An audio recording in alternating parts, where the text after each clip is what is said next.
بسم اللہ الرحمن الرحیم۔ السلام علیکم ورحمۃ اللہ وبرکاتہ۔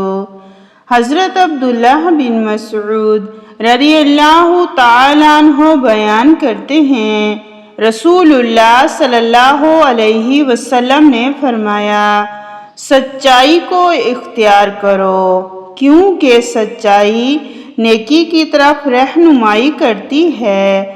آدمی سچ بولتا رہتا ہے اور سچائی کا متلاشی رہتا ہے، حتیٰ کہ وہ اللہ کے ہاں صدیق بہت سچا لکھ دیا جاتا ہے۔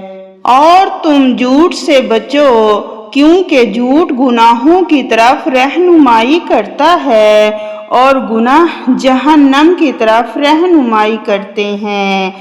آدمی جھوٹ بولتا رہتا ہے اور جھوٹ کا طلبگار رہتا ہے، حتیٰ کہ وہ اللہ کے ہاں جھوٹا لکھ دیا جاتا ہے۔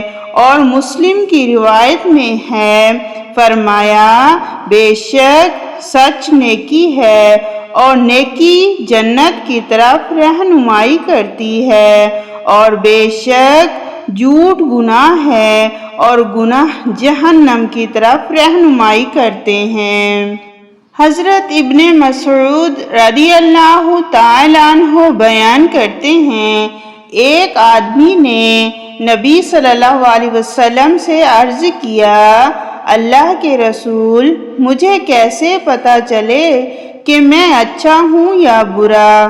نبی صلی اللہ علیہ وسلم نے فرمایا، جب تم اپنے پڑوسیوں کو کہتے ہوئے سنو کہ تم اچھے ہو تو تم اچھے ہو، اور جب تم انہیں کہتے ہوئے سنو کہ تم برے ہو تو تم برے ہو۔